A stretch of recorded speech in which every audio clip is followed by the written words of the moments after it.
buongiorno a tutte, buongiorno a tutti. Ringrazio innanzitutto Pordenone Legge e il Dipartimento di Studi Umanistici e del Patrimonio Culturale dell'Università di Udine per la collaborazione. Do la benvenuto alla professoressa Salomoni. Questo è il terzo e ultimo appuntamento di un ciclo che abbiamo intitolato Transizioni, guerra, identità, culture, che è iniziato venerdì mattina con l'incontro con il professor Pupo, con cui abbiamo parlato di frontiera adriatica, mentre invece alle 10 prima abbiamo fatto un incontro con il professor Mondini e il professor Pedulla sulla resistenza alla guerra, eccetera. Come nei precedenti incontri, anche qui il filo conduttore è il tema delle transizioni, il modo in cui i passaggi di regime, i conflitti e i mutamenti storici plasmano le identità collettive e la memoria.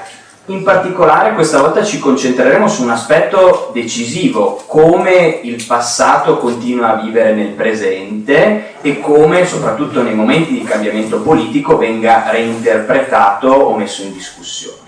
Il libro che ci guiderà in questo percorso è questo qui, si intitola Lenin a pezzi, distruggere e trasformare il passato, edito dal Mulino, scritto dalla professoressa Antonella Salomoni, che è docente di storia contemporanea all'Università di Bologna. Tra i suoi lavori ricordo, oltre ovviamente al libro che presenteremo oggi, Le ceneri di Babi Yar, l'eccidio degli ebrei di Kiev, che si è classificato secondo al Premio Nazionale di Storia Contemporanea sull'Istoria che si tiene a Udine, qui vicino a noi, e il protocollo Molotov-Ribbentrop e la falsificazione della storia, entrambi usciti per il Mulino. Nel suo ultimo libro, quello di cui parleremo oggi, l'autrice affronta una questione che non riguarda però solamente l'ex spazio sovietico, nel senso che è un tema che ha risvolti ampi, ovvero cosa fare dei monumenti e dei simboli del passato quando cambia il regime, quando cambia un regime, distruggerli, conservarli, reinterpretarli. Sono domande che ovviamente hanno a che fare non solamente con la memoria storica, ma anche con l'identità politica e con il futuro. È su questi temi quindi che si svilupperà la nostra conversazione, capire come la figura di Lenin e ciò che rappresenta venga riletta nello spazio post-sovietico e che cosa questo ci dica sul rapporto mai semplice tra memoria, storia e transizione. Quindi inizierei ponendo una domanda che si lega strettamente al titolo del libro, all'oggetto centrale della ricerca della professoressa, ovvero quando si inizia a ripensare la figura di Lenin nello spazio post-sovietico.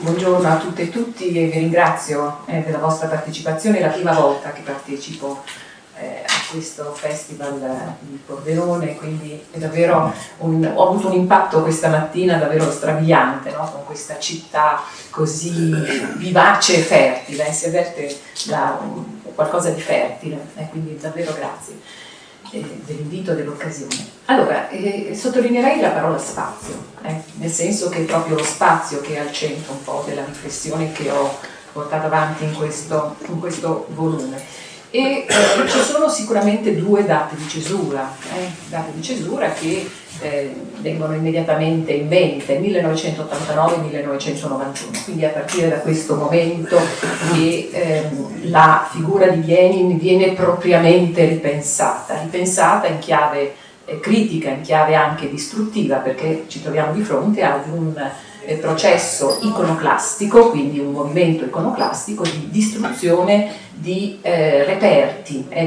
materiali, quindi di monumenti, di statue e reperti nel senso proprio materiale del termine, quindi è la pietra che viene distrutta, è il bronzo che viene distrutto. Quindi due momenti di cesura, li conoscete tutti, 1989 è simbolicamente la caduta del muro di Berlino, la fine dei regimi comunisti nell'Europa orientale e circa 2 anni dopo, 1991, la disintegrazione dell'Unione Sovietica. E dunque tra le molte conseguenze di queste cesure, quelle politiche, geopolitiche, economiche, eccetera, c'è anche una rimessa in discussione del passato che nell'immediato si concretizza in gesti iconoclastici. Quindi che cosa significano questi gesti di distruzione di reperti, soprattutto di statue? Insomma, io mi sono soffermata soprattutto sulle statue, ma evidentemente trasformazione dello spazio pubblico significa anche ridenominazione dello spazio pubblico, quindi nuove intitolazioni per le strade, per le piazze, che cambiano di segno, non c'è più piazza Lenin in molte città europee dell'Europa orientale e anche dell'ex Unione Sovietica.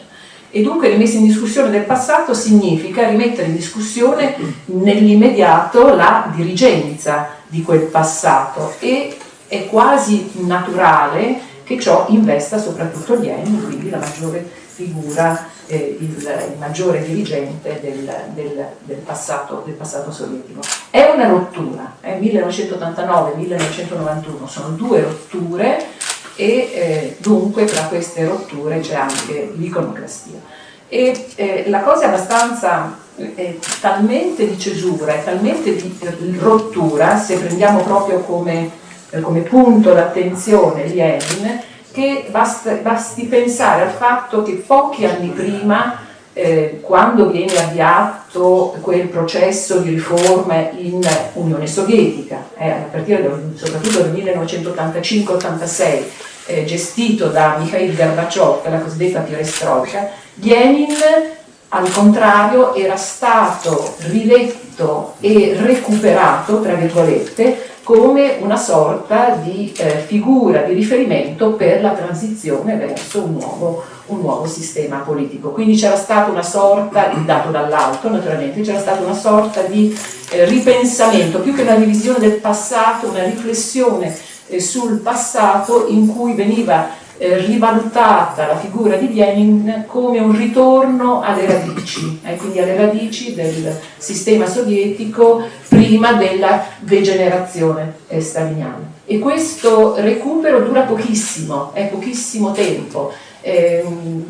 Mi ha molto colpito, Gorbaciov è morto da pochi anni, e mi ha molto colpito a suo tempo, nel momento del decesso, perché non ci avevo mai pensato prima, al fatto che la perestroika è stata davvero una parentesi, è una parentesi che è durata un lampo, è davvero un lampo, e quindi Lenin era all'interno di quella parentesi, quindi era una figura di riferimento proprio per riflettere sul passato e soprattutto sul passato staliniano, che era stato un grande tabù nelle sue estreme degenerazioni.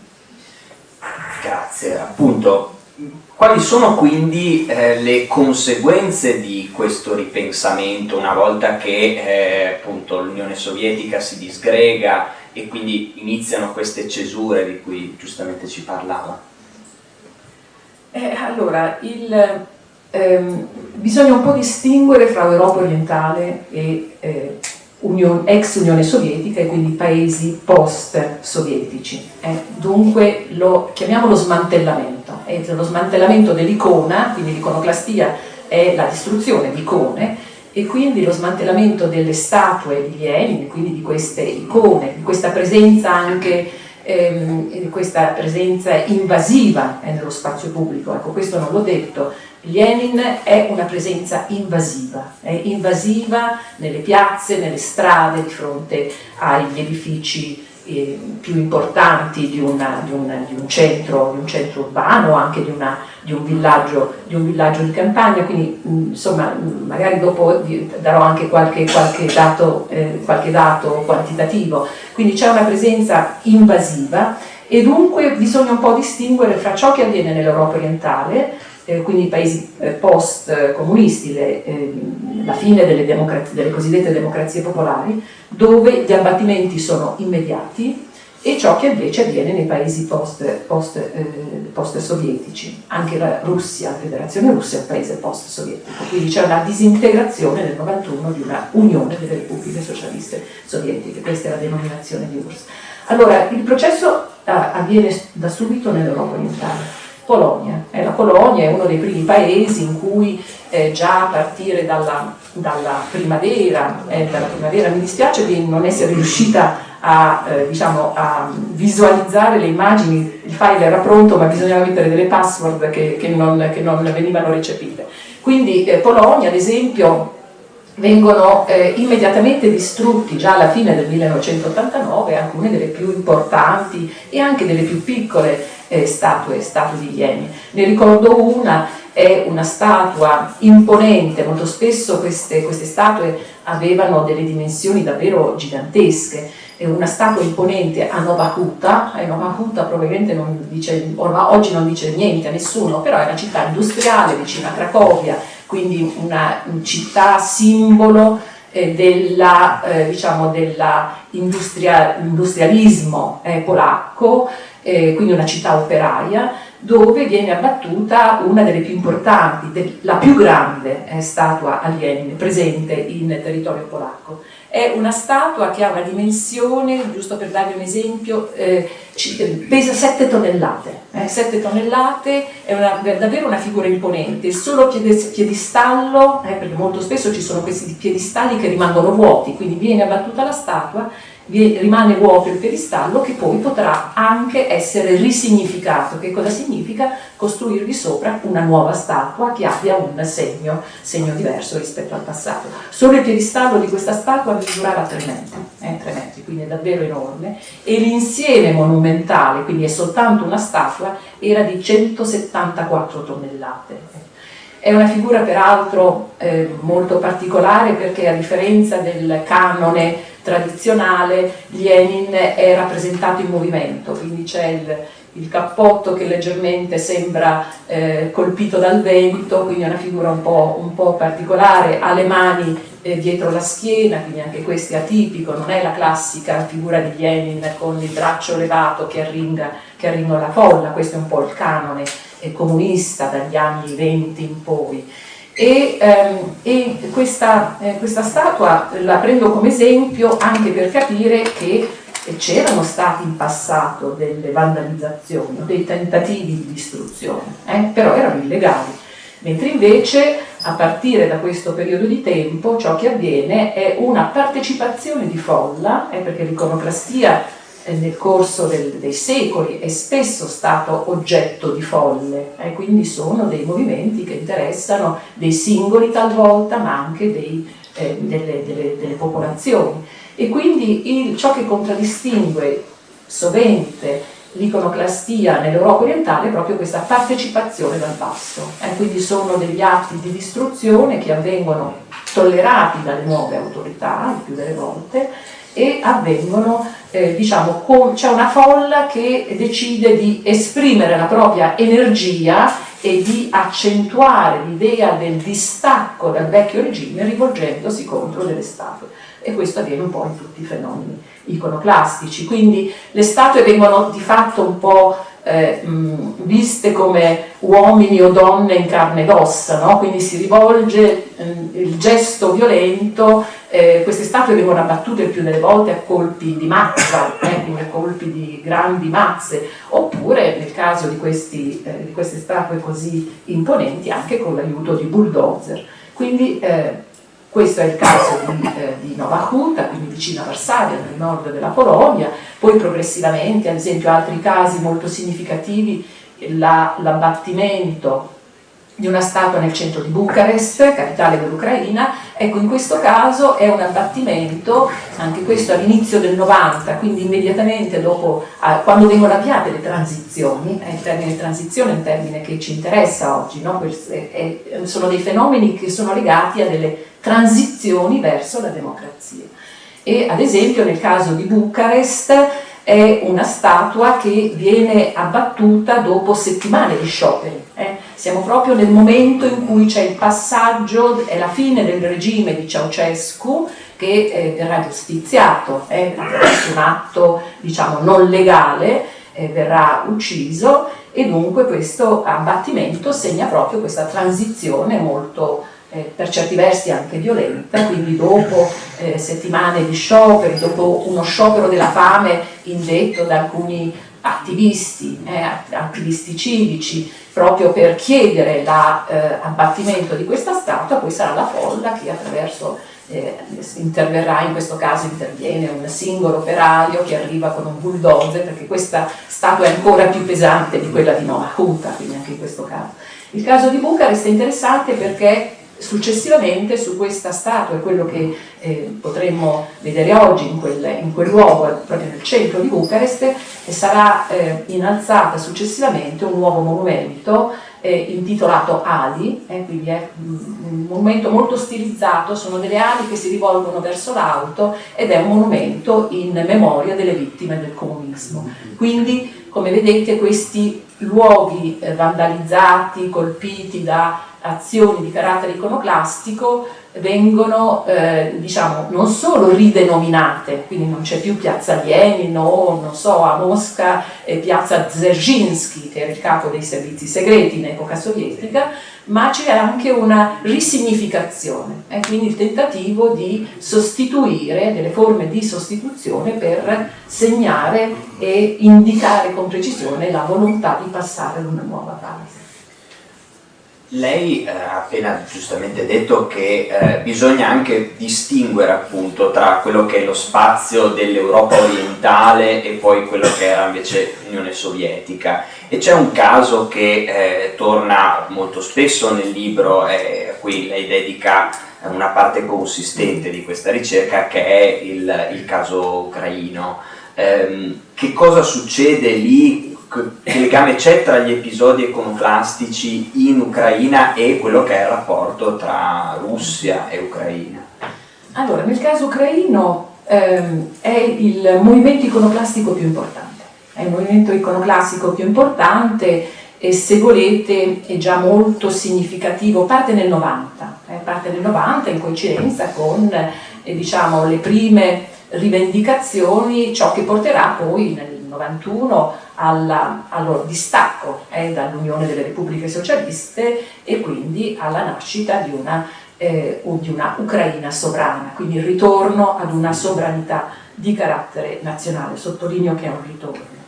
Allora, e qui a questo proposito vorrei ricordare un attimo la questione della invadenza. Quindi l'Ucraina è una Repubblica Socialista Sovietica, fa parte dell'Unione delle Repubbliche Socialiste Sovietiche, così come i paesi baltici, che sono un altro territorio particolarmente colpito dalle forme di iconoclastia, e dunque la trasformazione dello spazio, chiamiamolo lo spazio memoriale, perché le statue sono dei manufatti che tendono a ricordare qualcosa del passato e quindi vengono elevate il più delle volte per ricordare.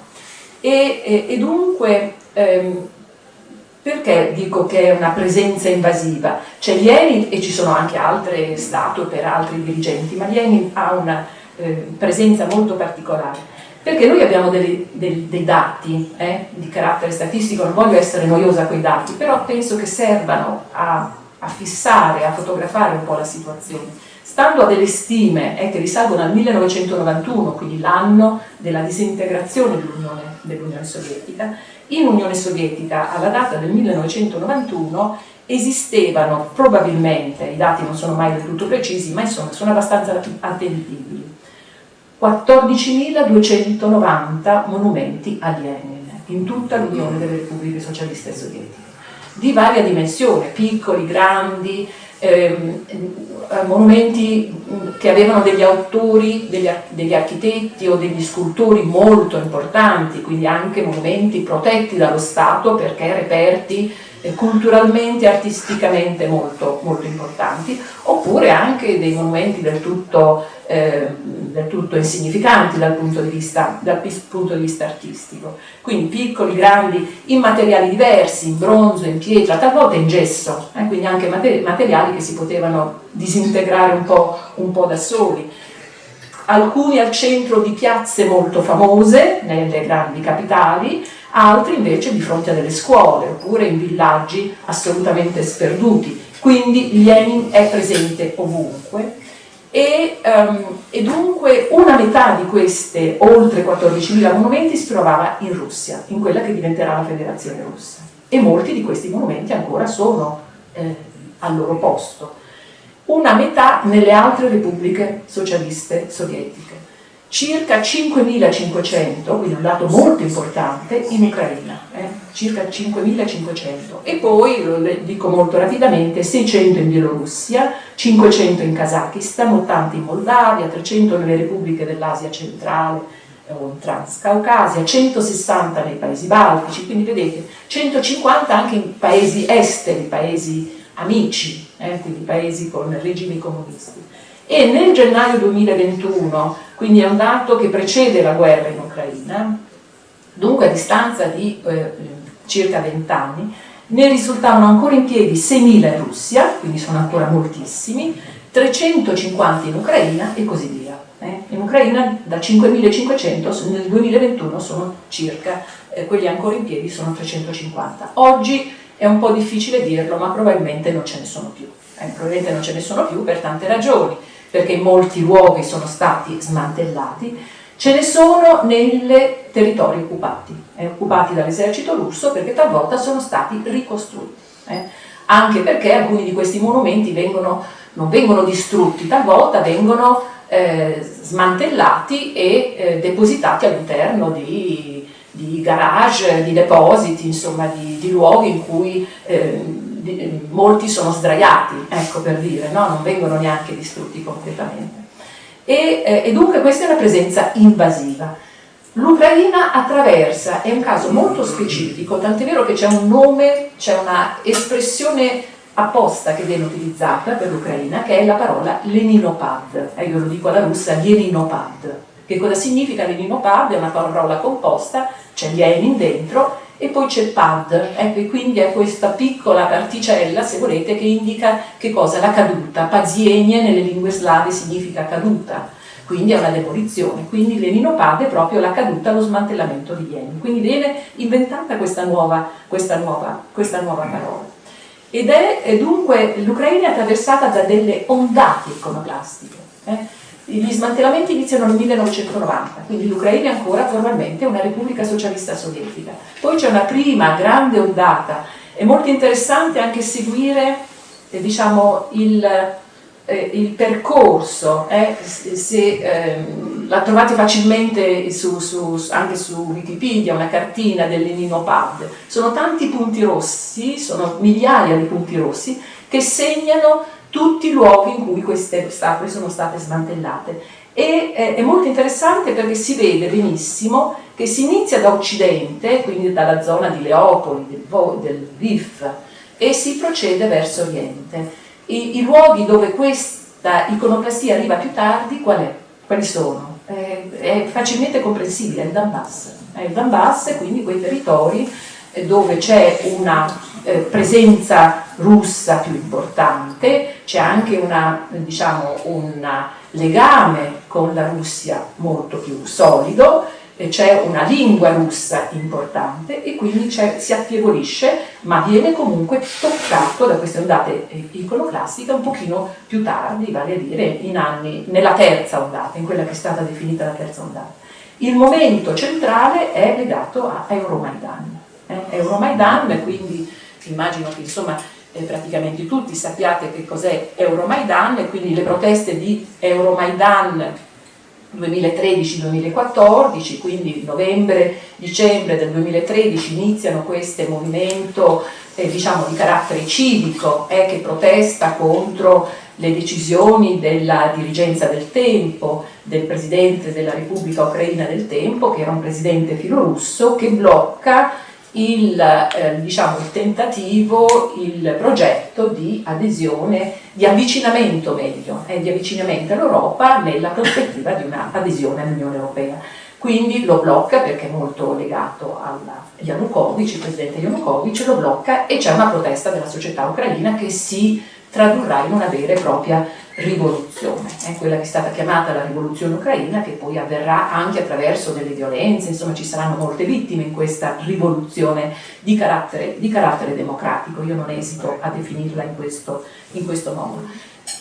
Il momento di Euromaidan che cosa significa? Maidan è piazza, quindi la piazza dell'Europa, potremmo tradurlo, questo termine che viene inventato per definire la cosiddetta queste manifestazioni che si tramuteranno in una vera e propria rivoluzione contro il presidente, che verrà costretto a fuggire dall'Ucraina, quindi verrà deposto di forza dalla società.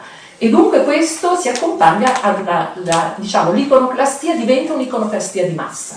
diventa un'iconoclastia di massa, vale a dire che questo momento prende davvero una forza travolgente e quindi interesserà in modo sempre più rapido stavo per dire efficace, non voglio dare un senso qualitativo a questo termine, quindi con delle conseguenze davvero concrete, molto concrete, quindi diventerà rientra all'interno di questa rivoluzione, quindi il gesto iconoclasta serve anche a tradurre una volontà di rompere definitivamente con un passato russo, filorusso, quindi c'è veramente questa forma di distacco anche molto, molto radicale per la volontà di andare verso Occidente, quindi di accompagnare una transizione perché le transizioni sono molto complesse, sono molto difficili, sono molto complesse, come il collega sa bene perché si occupa anche lui di transizioni, e quindi e talvolta possono essere accompagnate anche da questi movimenti particolari. Certo. E spostandoci invece in Russia, nel dibattito politico attuale, quali sono, lei ne parla a un certo punto anche nell'introduzione, proprio parla della differenza che Putin dà alle figure di Lenin e Stalin. C'è qualcosa in generale nel movimento, anche a livello di opinione pubblica, di differenza appunto tra la figura di Lenin e la figura di Stalin in questo momento? In questo momento.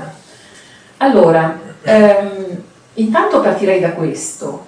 La Russia non riesce a distaccarsi da Lenin. Non riesce a distaccarsi da Lenin perché, malgrado molti smantellamenti che non sono il frutto di iconoclastia, talvolta ci sono dei danneggiamenti, anche degli attentati, anche di carattere dinamitardo, talvolta questo succede in alcuni luoghi, però certamente non è non c'è un vero e proprio movimento, non c'è mai stato un movimento iconoclasta dopo il 91, ce ne sono stati in passato, il passaggio ad esempio dallo zarismo alla Russia sovietica. Allora, perché non riesce a distaccarsi? Ecco, la Russia ha un presidente, è un presidente ormai presidente dal 2000, tranne una piccolissima parentesi di un paio d'anni perché la Costituzione non lo permetteva, dopo è tornato presidente e ha riformato la Costituzione in modo da essere presidente almeno fino alla fine dei suoi giorni. Allora, la dirigenza è ostile a Lenin. Putin lo ha dichiarato in tantissime occasioni, lo dichiara addirittura già nel 91, questo a tutti nessuno se n'era accorto. Io ad esempio ho cercato di capire quando ha iniziato a manifestare questa ostilità nei confronti di Lenin, quindi ha sempre accompagnato la sua attività, le sue convinzioni. Per quale motivo? Perché Lenin viene fra i responsabili della dirigenza sovietica, soprattutto la prima dirigenza sovietica. Lenin viene considerato il responsabile della disintegrazione dell'Unione Sovietica. Può sembrare un po' paradossale, Lenin muore nel gennaio del 1924, quindi insomma era arrivato al potere nel 1917, quindi la sua dirigenza dura molto poco, peraltro muore a 54 anni, quindi ancora un uomo molto giovane, però viene colpito da un ictus, da una serie di ictus, e quindi praticamente quasi dal 21-22 è fuori dall'attività politica, perde addirittura l'uso della parola in un certo momento, è semiparalizzato, perde la ragione, oggi sappiamo perfettamente che perde la ragione. Dunque, però viene considerato il responsabile della prima Costituzione sovietica, che è una Costituzione, adesso lo dico in modo non del tutto preciso, che prevede un diritto di secessione. E dunque è quella Costituzione che nell'interpretazione e nella convinzione della dirigenza russa attuale permette a una serie di repubbliche socialiste sovietiche di distaccarsi e quindi di prendere delle decisioni formali attraverso i propri parlamenti, perché sono delle repubbliche socialiste sovietiche che hanno ciascuna un proprio parlamento, aderiscono ad una unione, ad una federazione, e quindi prendono delle decisioni i parlamenti e decidono di rompere con l'Unione. Questo lo fanno i paesi baltici per primi e poi lo farà anche l'Ucraina e lo faranno altre repubbliche socialiste sovietiche. E quindi viene considerato il responsabile di questa disintegrazione, proprio perché ha inserito nella Costituzione, nella prima Costituzione, questa possibilità.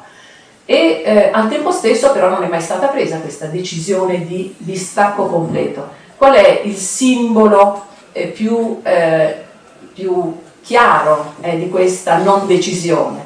È la presenza del corpo di Lenin imbalsamato nel mausoleo di Lenin sulla Piazza Rossa, è quella che si chiama ancora oggi Piazza Rossa, perché non è rossa come colore della rivoluzione, perché in russo Krasny significa anche bello, quindi è un nome antico, è quello di Piazza Rossa. Quindi nella Piazza Rossa c'è un mausoleo che viene costruito immediatamente dopo la morte di Lenin e dove viene deposto il corpo imbalsamato pochi giorni dopo il suo decesso. E la dirigenza russa odierna e Putin in prima persona sanno perfettamente che la società non è pronta. Non è pronta, sono stati condotti molti sondaggi d'opinione, ci sono state molte proposte di traslare il corpo di Lenin e di dargli una sepoltura nella terra in modo tradizionale, anche secondo i canoni della Chiesa ortodossa, secondo i riti ortodossi.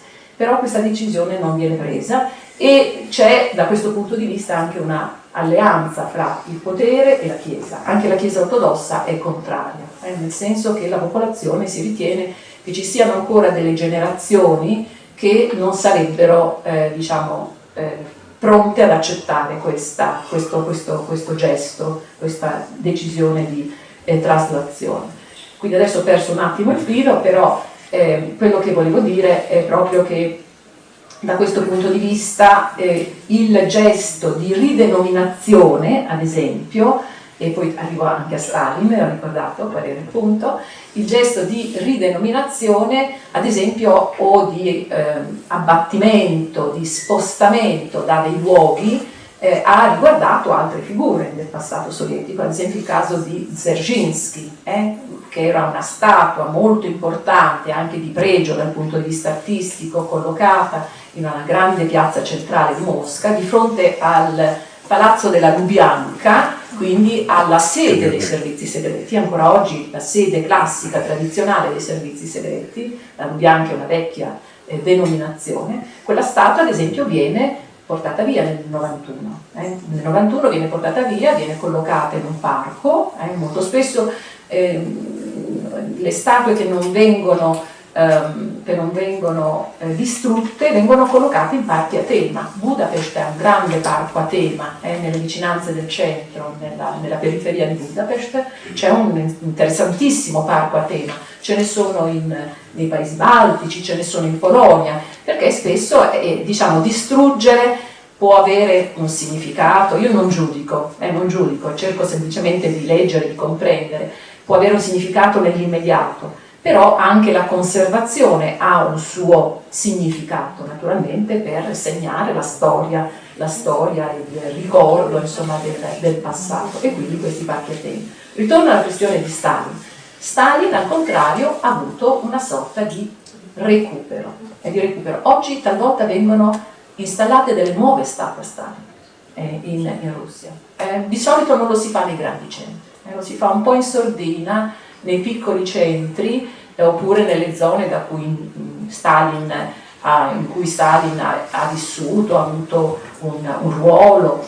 E questo cosa significa oggi la rivalutazione di Stalin? Perché c'è una vera e propria rivalutazione di Stalin, è molto funzionale, quindi oggi c'è un uso pubblico e politico della storia molto aggressivo in Russia, quindi è molto funzionale a che cosa? A costruire una identità della nazione fondata sulla vittoria. Sulla vittoria, e qual è la più importante vittoria? Quali sono le più importanti vittorie? Quella della guerra patriottica contro Napoleone e quella della grande guerra patriottica contro la Germania nazionalsocialista, e quindi c'è questa sottolineatura, questa insistenza sul ruolo che l'Unione Sovietica ha avuto durante il secondo conflitto mondiale. Da questo punto di vista Stalin viene considerato l'artefice di questa vittoria, quindi l'intelligenza di questa vittoria, e oggi è funzionale a questa lettura, a questo uso del conflitto mondiale a fini patriottici, a fini di patriottismo. È una rivalutazione molto aggressiva. Ad esempio, questo penso che sia una cosa un po' meno nota, ad esempio da alcuni anni, da un paio d'anni, anche un pochino di più, prima è iniziato un po' in sordina questo percorso, è stato avviato attraverso la magistratura un percorso di revisione dei processi che erano stati celebrati contro i crimini, cosiddetti crimini staliniani. Quindi dopo Stalin muore nel 1953, questo porta immediatamente ad un processo che è stato chiamato processo di destalinizzazione. È un processo complesso, ci sono delle amnistie dei prigionieri politici, quindi c'è un ritorno dei prigionieri dal Gulag, c'è un percorso di amnistia, c'è un processo di avvio di processi che devono riabilitare le vittime, quindi coloro che sono ancora in vita, ma anche coloro che sono stati uccisi, che sono stati giustiziati, più delle volte senza una regolare procedura di carattere penale. E dunque oggi è stata avviata una revisione dei processi di riabilitazione, perché si dice non tutti erano innocenti, c'erano dei criminali all'interno di questi riabilitati, e dunque è molto strumentale tutto questo, molto strumentale. Cosa si vuole dimostrare? Si vuole dimostrare che non c'è un intero sistema politico che deve essere condannato. Ci sono stati degli eccessi, gli eccessi possono essere condannati, ma ci sono dei responsabili di questi eccessi, ad esempio alcuni responsabili dei servizi di sicurezza. Stalin in una certa misura deve essere salvaguardato rispetto a tutto questo, perché rimane una icona della vittoria. Grazie, molto interessante secondo me questa rivalutazione della figura di Stalin in questo momento. Prima lei parlava del rapporto invece che c'è tra la Chiesa ortodossa e la figura di Lenin, e diceva che tutto sommato anche la Chiesa ortodossa in un certo senso difende il fatto che Lenin comunque sia ancora nel mausoleo, eccetera. Però c'è anche nell'anima della Chiesa ortodossa una difficoltà nel rapportarsi con Lenin e con il culto della personalità di Lenin. Sì, sicuramente, certamente, tant'è vero che l'esito deve comunque essere quello della fine del culto, tra virgolette, no? Perché è stato costruito, è un culto laico, è quello di Lenin, ma è stato un vero e proprio culto, insomma, sono questi culti laici che hanno interessato molto la storia del Novecento.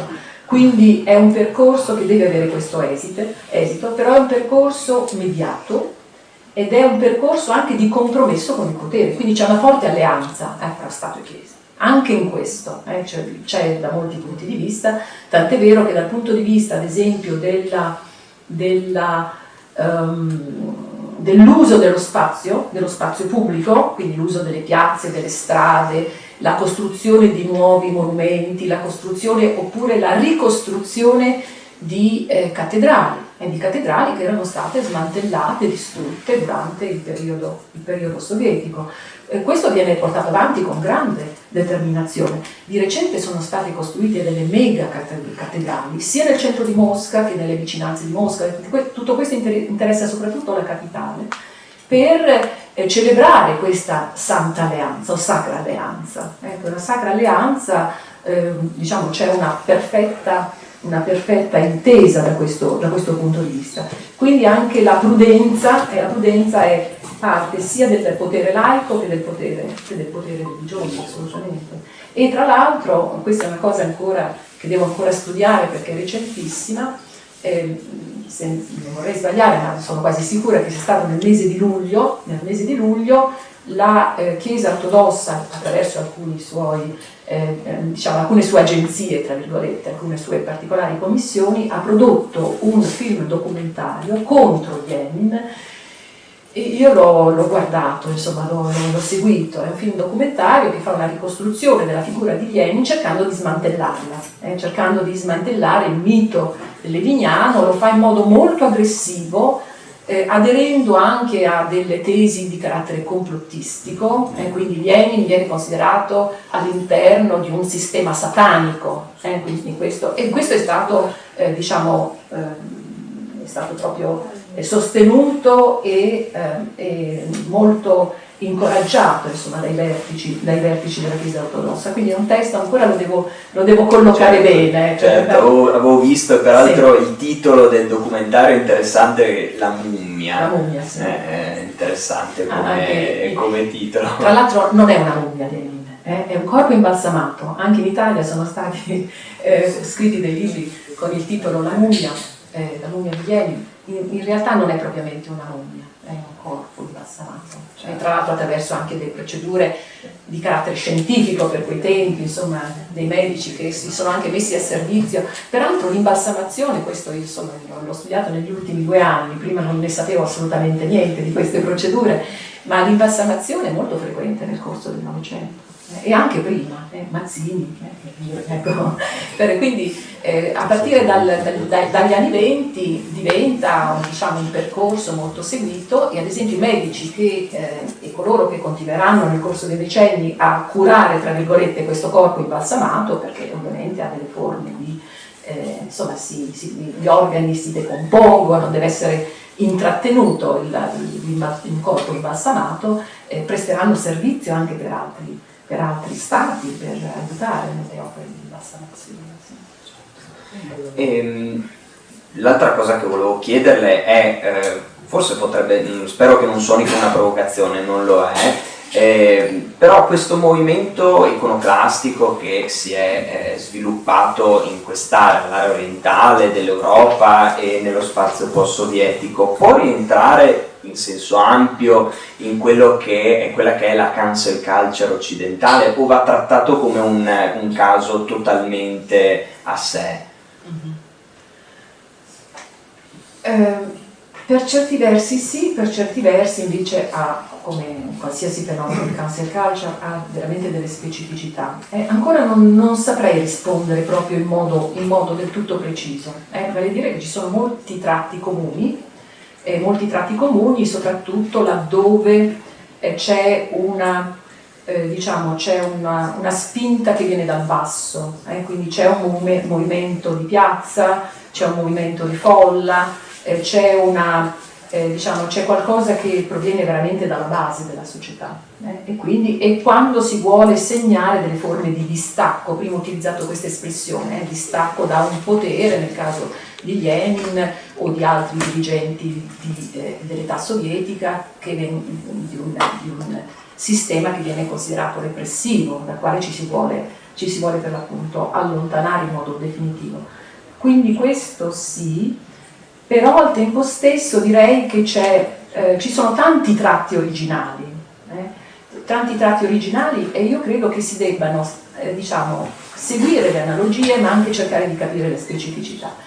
E ad esempio i tratti originali, a me è interessato molto in questo studio, in questa ricerca, cercare di capire qual è stato il contributo dell'arte alla risignificazione di queste statue o di questi piedistalli che rimangono vuoti.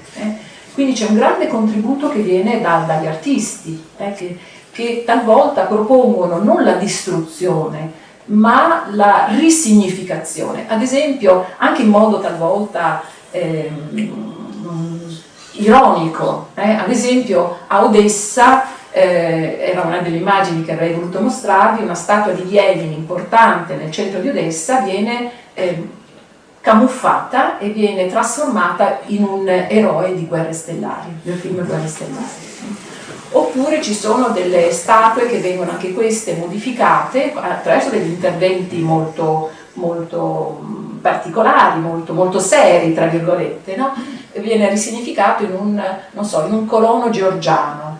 Oppure ci sono anche quelle più ironiche di trasformare Lenin in un Babbo Natale russo, ecco, quindi c'è un po' di tutto. Talvolta però sono dei grandi artisti che partecipano a questo tipo di azioni e che fanno delle proposte di installazioni molto interessanti. Il caso, ad esempio, uno dei casi più interessanti a mio avviso è quello di Berlino, e non ho accennato al caso della statua di Lenin a Berlino Est, quindi una statua molto importante dal punto di vista artistico, era stata ideata e costruita sulla base di un progetto di uno scultore che si chiama Tomsky, che è uno dei più importanti scultori sovietici di tipo monumentale, quindi una statua davvero importante, anche questa è imponente. E Berlino è un caso interessantissimo perché tutto questo avviene nel momento in cui c'è la fine della separazione fra le due Germanie, quindi c'è l'unificazione e quindi c'è un grande dibattito a Berlino. Berlino è un caso interessantissimo perché c'è un dibattito della società berlinese che si chiede e discute su che cosa si deve fare di questa statua, perché non può rimanere dov'è. Non può rimanere dov'è, non viene ammesso l'idea che possa rimanere in questa piazza Lenin, per l'appunto, questa piazza centrale che verrà anch'essa ridenominata. E quindi ci sono tantissime proposte interessantissime, ad esempio l'idea di lasciarla lì ma avvolgerla con l'edera, in modo che Lenin scompaia e che diventi qualcos'altro, oppure di deporla, quindi di metterla sdraiata, come simbolo di una caduta, però senza distruggerla. Ancora un'altra proposta interessantissima è quella di farla avvolgere dall'artista della land art Cristo, non so se qualcuno conosce Cristo, no? Che ha fatto queste cose bellissime, no? Di ricoprire, e quindi di affidare a Cristo una sua installazione. E c'è per una installazione temporanea interessantissima, è quella di un artista che io amo molto, che si chiama Krzysztof Wodiczko. È un artista polacco che vive da tantissimo tempo negli Stati Uniti ed è un artista che fa delle installazioni molto particolari, vale a dire attraverso delle forme video, e per un periodo diciamo chiuso su questa fa delle proiezioni, quindi proietta delle immagini. Ad esempio di recente, alcuni anni fa, ha fatto delle proiezioni strabilianti nelle città statunitensi di statue classiche, non so, una statua di un presidente degli Stati Uniti con una proiezione di un migrante che poi raccontava la sua storia, c'era anche il suono, e raccontava la sua storia di migrazione. Ecco, nel caso del Lenin di Berlino fa una proiezione in cui Lenin viene